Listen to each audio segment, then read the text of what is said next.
السلام عليكم ورحمة الله وبركاته.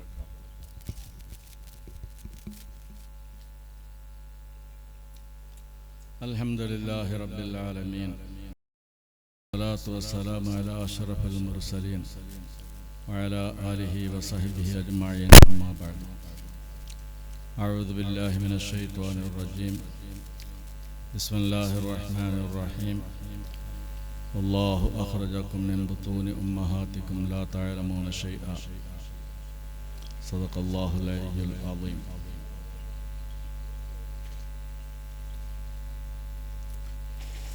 സ്വാഗത പ്രശ്നത്തിൽ കുറേ ഞങ്ങൾ പഠിക്കേണ്ട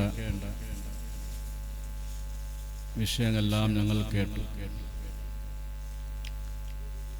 ഞങ്ങൾ അനുഭവിച്ച കഷ്ടവും ആ നഷ്ടവും അത് നഷ്ടമാണെന്നും കഷ്ടമാണെന്നും വിചാരിക്കാതെ ഇത് ഞങ്ങൾ അള്ളാഹു പരിശോധിക്കുകയാണ്, പരീക്ഷിക്കുകയാണ് എന്ന് മനസ്സിലാക്കി അള്ളാഹു തരുന്ന അധ്വാനം, കഷ്ടം, നഷ്ടം, ഇതിനെല്ലാം അള്ളാഹു ഇരട്ടി ഇരട്ടി പ്രതിഫലം അള്ളാഹു നമുക്ക് നൽകുന്നു. അള്ളാഹു നൽകുമാറാകട്ടെ. ഞങ്ങൾ വിചാരിച്ചതുപോലെ നടക്കുന്നില്ല എന്നുള്ള ബേജാറ്. ഞങ്ങൾ വിചാരിച്ചതുപോലെ നടക്കുന്നുണ്ടെങ്കിൽ എന്തെല്ലാം ഇവിടെ സംഭവിക്കുമായിരുന്നു. അള്ളാഹുവിൻ്റെ തദ്ബീർ, വഫൗക തദ്ബീരിനാ ലില്ലാഹി തഖ്ദീറു. നമ്മുടെ നിയന്ത്രണമെല്ലാം അള്ളാഹുവിൻ്റെ കയ്യിലാണ്, അള്ളാഹുവിൻ്റെ നിയന്ത്രണമാണ്. നമുക്ക് സ്വന്തം നിയന്ത്രണമില്ല. പിന്നെ ചില കാര്യങ്ങൾ ഞങ്ങൾ നിയന്ത്രിക്കുന്നു, സുപരിയായ ഒരു നിയന്ത്രണം മാത്രം. അള്ളാഹുവിൻ്റെ നിയന്ത്രണം അത് പരിപൂർണമായ നിയന്ത്രണമാണ്. അതനുസരിച്ച് ഞങ്ങൾ നീങ്ങേണ്ടത് നമ്മുടെ ബാധ്യതയാണ്. ഇപ്പോ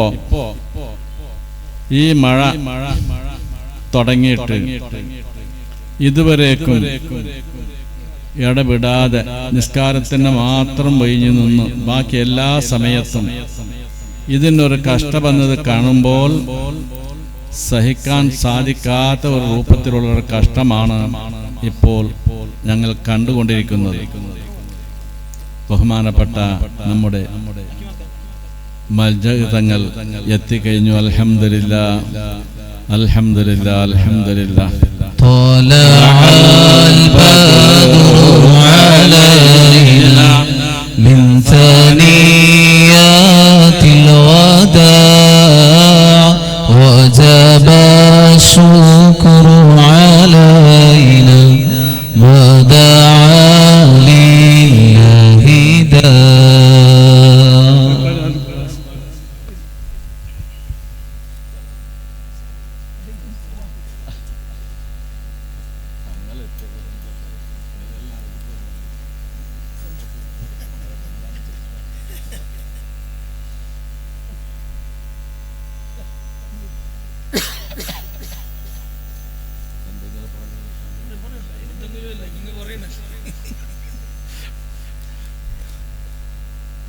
ഞങ്ങൾ കാത്തുകൊണ്ടിരിക്കുന്ന തങ്ങൾ എത്തിയപ്പോൾ സന്തോഷമായി. അൽഹംദുലില്ലാഹ്.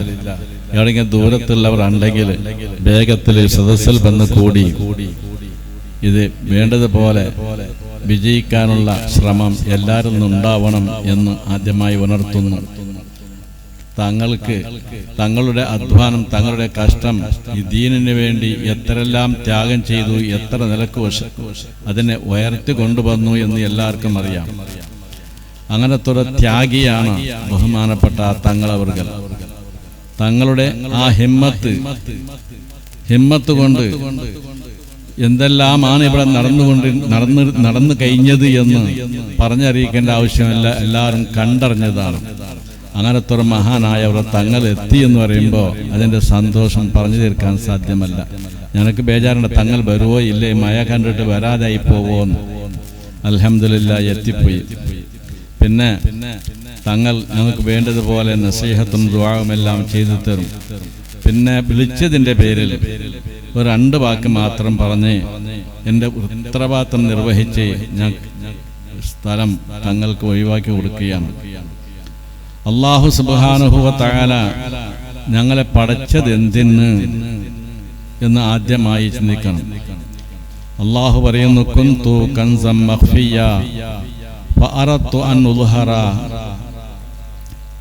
ഫഖലഖ്തുൽ ഖൽഖ. ഞാൻ മറഞ്ഞ ഒരു നിധിയായിരുന്നു, അറിയാത്ത ഒരു സാധനമായിരുന്നു. ഒരു നിധി ഒരു സ്ഥലത്തിലുണ്ടായാൽ ആ നിധി ഞങ്ങൾക്ക് എവിടെയുണ്ട് എന്ന് പറയാൻ സാധ്യമല്ല, എന്തുണ്ട് അവിടെ എന്ന് പറയാൻ സാധ്യമല്ല. അതേപോലെ അല്ലാഹു സുബ്ഹാനഹു വ തആല അവർ മറഞ്ഞ സാധനമായിരുന്നു. ഫഅറദ്തു അൻ ഉദ്ഹറ, എന്നൊന്ന് മനസ്സിലാക്കി കൊടുക്കണം, പരസ്യമാക്കണം, എല്ലാവർക്കും പരസ്യമാക്കണമെന്ന് ഞാൻ ഉദ്ദേശിച്ചപ്പോൾ ഫഖലഖ്തുൽ ഖൽഖ, ഞാൻ സൃഷ്ടികളെ പടച്ചു. ഈ സൃഷ്ടികളെ പടക്കാൻ കാരണം അള്ളാഹുവിനൊന്ന് മനസ്സിലാക്കാൻ വേണ്ടിയാണ് എന്ന് ഈ ഖുദ്സിയായ ഹദീസിൽ ഞങ്ങൾക്ക് മനസ്സിലായി. അപ്പൊ അള്ളാഹു ഈ സൃഷ്ടികളെ പടച്ചപ്പോ അതിൽപ്പെട്ട ഒരു വിഭാഗമാണ് മനുഷ്യവർഗം. ഈ മനുഷ്യവർഗത്തിനെ പടച്ചതും അള്ളാഹുവിനെ മനസ്സിലാക്കാൻ വേണ്ടിയാണ് എന്ന് അള്ളാഹു പറഞ്ഞിരിക്കവേ, ഈ മനുഷ്യനെ ഏത് നിലക്കാണ് ലോകത്തേക്ക് അള്ളാഹു കൊണ്ടുവന്നത്? അല്ലാഹു സുബ്ഹാനഹു വ തആല പറയുന്നു, വല്ലാഹു അഖ്റജകും മിൻ ബുതൂരി ഉമ്മഹാതികും ലാ തഅലമൂന ഷൈആ. ഉമ്മാന്റെ ഗർഭാശയത്തിൽ നിന്ന് ലോകത്തേക്ക് വരുമ്പോൾ ഒന്നും അറിയാത്ത, ഒരു സാധനം അറിയാത്ത, ഒരു സാധനം മനസ്സിലാക്കാത്ത ഒരു സ്ഥിതിയിലാണ് മനുഷ്യനെ അല്ലാഹു ലോകത്തേക്ക് അയച്ചത്. അല്ലാഹു പറഞ്ഞത് എന്നെ മനസ്സിലാക്കാൻ വേണ്ടിയാണ് സൃഷ്ടികളെ പടച്ചത്. അതിൽപ്പെട്ട ഒരു വിഭാഗമാണ് മനുഷ്യർ. മനുഷ്യർ എന്താക്കണം? അള്ളാഹുവിനെ മനസ്സിലാക്കണം, അള്ളാഹുവിനെ പഠിക്കണം എന്നുള്ള ആ നിലക്കാകുമ്പോൾ ഈ പടക്കുമ്പോ തന്നെ മനസ്സിലാക്കുന്ന, അള്ളാഹുവിനെ പഠിക്കുന്ന, അള്ളാഹുവിനെ പറ്റി അറിയുന്ന ഒരു രൂപത്തിലല്ല അള്ളാഹു ലോകത്തേക്ക് അയച്ചിട്ടുള്ളത്. ഒന്നും അറിയാത്ത ഒരു രൂപത്തിലാണ് അള്ളാഹു അയച്ചത്.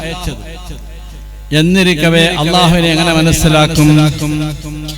ആ മനസ്സിലാക്കേണ്ട രൂപമാണ് അള്ളാഹു സുബ്ഹാനഹു വ തആല പറയുന്നു, ആദം നബി അലൈഹിസ്സലാമിനെ പടക്കുന്നതിന്റെ പടക്കുമ്പോ തന്നെ അള്ളാഹു പറയുന്നു, ഞാൻ ഭൂമിയിൽ ഒരു ഖലീഫയാക്കാൻ ഞാൻ ഉദ്ദേശിക്കുന്നു എന്ന്.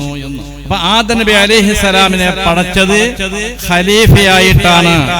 ഖലീഫ എന്ന് പറഞ്ഞാൽ അള്ളാഹുവിന്റെ എല്ലാ കാര്യം പഠിപ്പിച്ചു കൊടുക്കുന്ന ഒരു മുഅല്ലിം, ഒരു പ്രതിനിധി എന്ന നിലക്കാണ് ആദം നബി അലൈഹിസ്സലാമിനെ അള്ളാഹു പടച്ചത്. അങ്ങനെ പടച്ചു 1,24,000 അമ്പിയാക്കന്മാരെ അള്ളാഹു പടച്ചു. ഈ പടച്ചതെല്ലാം അള്ളാഹുവിനെ മനസ്സിലാക്കാൻ വേണ്ടിയാണ്, അള്ളാഹുവിനെ പറ്റി അറിയാൻ വേണ്ടിയിട്ടാണ് എല്ലാ സൃഷ്ടികളെയും അള്ളാഹു പടച്ചത്. അങ്ങനെ പടച്ചു. അള്ളാഹു ഡയറക്റ്റായിട്ട് ആദം നബി അലൈഹിസ്സലാമിനെ പഠിപ്പിച്ചു കൊടുത്തു. ആദം നബി അലൈഹിസ്സലാമിന് ആദ്യമായ ഇൽമിനെ പഠിപ്പിച്ചു കൊടുത്തത് അള്ളാഹു തന്നെയാണ്. അങ്ങനെ ഇൽമിനെ പഠിപ്പിച്ചു കൊടുത്തു പരമ്പരാഗതമായിട്ട് എല്ലാ അമ്പിയാക്കൾക്കും അള്ളാഹു ഇൽമ് നൽകി. അള്ളാഹു വഹി മുഖേനയായിട്ട്, ജിബ്രീൽ അലൈഹിസ്സലാം മുഖേനയായിട്ട് എല്ലാ പ്രവാചകന്മാർക്കും ഇൽമിനെ അള്ളാഹു നൽകി.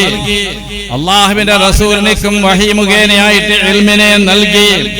അങ്ങനെ ഇൽമിനെ നൽകിക്കൊണ്ട് എല്ലാ വിവരണം അവർ പഠിച്ചു കഴിഞ്ഞു. ജനങ്ങൾക്ക് പഠിപ്പിച്ചു കൊടുക്കാൻ വേണ്ടിയുള്ള ഉത്തരവാദിത്തം ഏൽപ്പിക്കുന്നു. 313 മുർസലീങ്ങളെ 313 മുർസലീങ്ങൾക്ക് അള്ളാഹു ദൗത്യം കൊടുത്തു.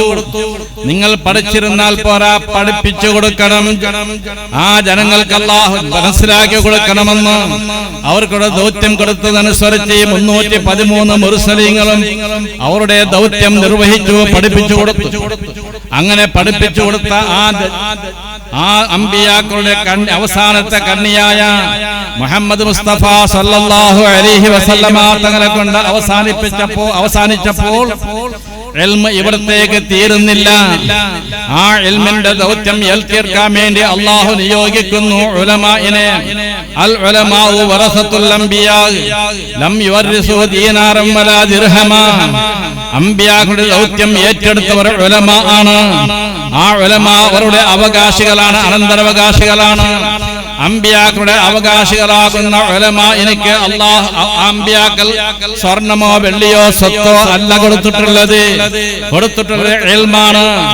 ആ ഇൽമിനെ ആ ദൗത്യം ഏറ്റെടുത്തുകൊണ്ട് എല്ലാവർക്കും പഠിപ്പിച്ചു കൊടുക്കുന്ന ഉത്തരവാദിത്തം ആ ഉലമാ ഏറ്റെടുത്തു. അങ്ങനെ ഏറ്റെടുത്തതനുസരിച്ച് അവർ പഠിപ്പിച്ചുകൊണ്ടിരിക്കുന്നു. അതിൽപ്പെട്ട വലിയ മഹാനായവർ കണ്ണിയാണ് ബഹുമാനപ്പെട്ട താജുൽ ഉലമ. ബഹുമാനപ്പെട്ട താജുൽ ഉലമ നവ്വറല്ലാഹു മർഖദഹു വറഫഅ ദറജതഹു ആമീൻ യാ റബ്ബൽ ആലമീൻ. ബഹുമാനപ്പെട്ടവരുടെ ദറജ, അവരുടെ കണ്ണ്, അവരുടെ ഇൽമ് ഏത് നിലക്കായിരുന്നു എന്ന് ഞാൻ പറഞ്ഞറിയിക്കേണ്ട ആവശ്യമില്ല. ഞങ്ങൾക്ക് കണ്ണുകൊണ്ട് കണ്ടത് മാത്രമേ മനസ്സിലാക്കാൻ സാധിക്കുകയുള്ളൂ. ഞങ്ങളെ കണ്ണുകൊണ്ട് പുറം കാഴ്ച മാത്രമേ നമുക്കുള്ളൂ. ബഹുമാനപ്പെട്ട താജുൽ ഉലമാക്ക് പുറം കണ്ണ് മാത്രമല്ല, ഉൾക്കണ്ണും കൂടി ബഹുമാനപ്പെട്ടവർക്കുണ്ടായിരുന്നു.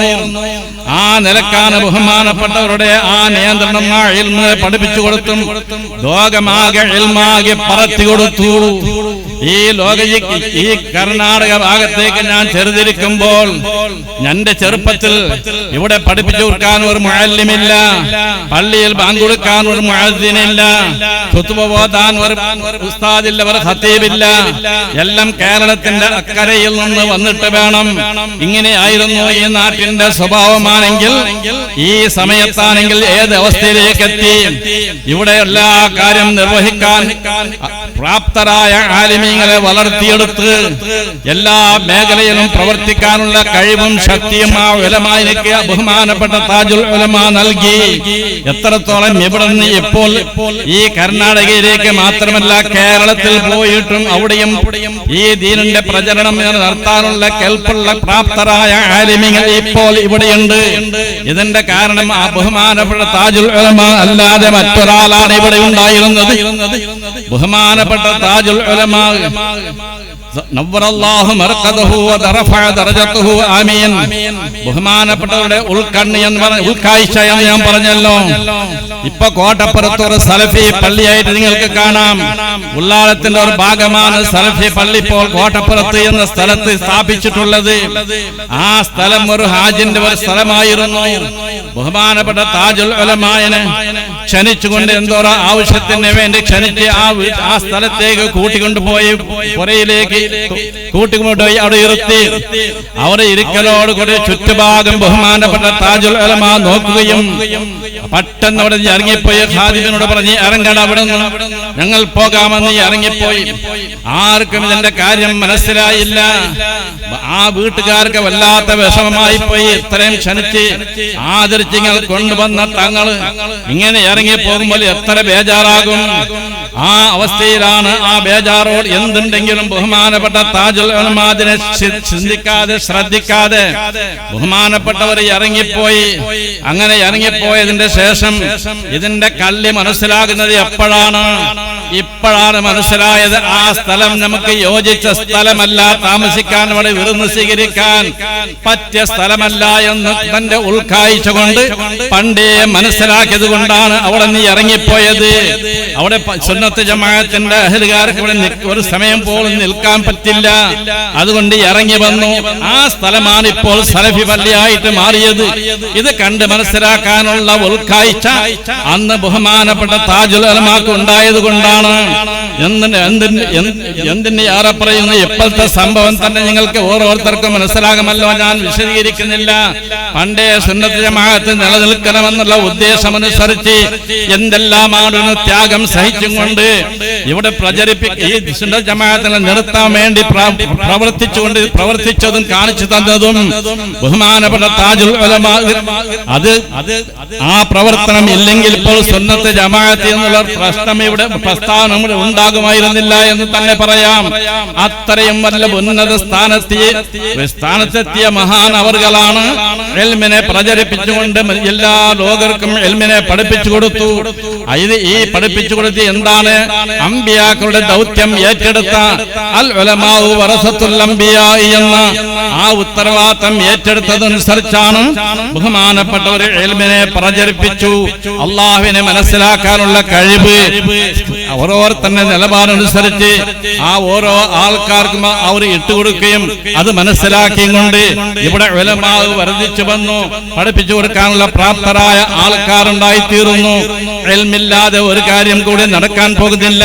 ബഹുമാനപ്പെട്ട ശൈഖ് മുഹീദ്ദീൻ അബ്ദുൽ ഖാദിർ ജീലാനി തങ്ങൾ ഒരു പശുവിന്റെ പിന്നിൽ പോയപ്പോ, പശുവല്ലേ പറഞ്ഞത്, ഞാൻ ചരിത്രം പറഞ്ഞ സമയം ദീർഘിക്കുന്നില്ല, കുറച്ചാൾക്കാർ കൂടട്ടെ എന്നുള്ള ഉദ്ദേശാനുസരിച്ചാണ് ഒന്ന് രണ്ട് വാക്ക് പറയുന്നത്. ആ ഇതിനാണോ നിന്നെ പടച്ചെന്ന് പറഞ്ഞപ്പോൾ ചിന്തിച്ചുകൊണ്ട് അതെല്ലാം വിട്ടുപിടിഞ്ഞ് പഠിക്കാൻ വേണ്ടിയാണ് ആദ്യമായി പോയത് ബഗ്ദാദിലേക്ക്. ചരിത്രങ്ങൾ പറയല്ല, ഏതൊരു കാര്യത്തിനും ഇൽമില്ലാതെ ഒരു കാര്യം നടക്കാൻ പോകുന്നില്ല. അതുകൊണ്ട് നാഫിയായ ഇൽമ പഠിക്കാനും പഠിപ്പിച്ചു കൊടുക്കാനും അള്ളാഹുവിനൊക്കെ ഭാഗ്യം നൽകുമാറാകട്ടെ. ഇതെല്ലാം കൂടുതൽ വിശദീകരിക്കേണ്ട കാര്യമായതുകൊണ്ട് ഇപ്പൊ വിശദീകരിച്ചാൽ സമയം നീണ്ടുപോകുന്നു. ഒരേ കാര്യങ്ങൾക്ക് നടത്താനുണ്ട്, ബുർദയുണ്ട്, തങ്ങളുടെ നസീഹത്തുണ്ട്, തങ്ങളുടെ ദുആ ഉണ്ട്, നൗഫൽ സഖാഫി ഉസ്താദ് വരാനുമുണ്ട്, ഒരേ ആശംസ പ്രസംഗമുണ്ട്. അതുകൊണ്ട് ഞാൻ ദീർഘിച്ച് സംസാരിക്കുന്നില്ല. റബ്ബ് സുബ്ഹാനഹു വ തആല നമ്മുടെ എല്ലാ പ്രവർത്തനം അല്ലാഹു കബൂൽ ചെയ്യുമാറാകട്ടെ എന്ന് പ്രാർത്ഥിച്ചുകൊണ്ട് ബിസ്മില്ലാഹിർ റഹ്മാനിർ റഹീം എന്ന അല്ലാഹുവിന്റെ നാമം ഉച്ചരിച്ചുകൊണ്ട് ഉദ്ഘാടനം ചെയ്തതായി അറിയിച്ച് തൽക്കാലം നിർത്തുന്നു. വാഖിറു ദഅവാനാ അൽഹംദുലില്ലാഹി റബ്ബിൽ ആലമീൻ. അസ്സലാമു അലൈക്കും വറഹ്മത്തുള്ളാഹി വബറകാതുഹു.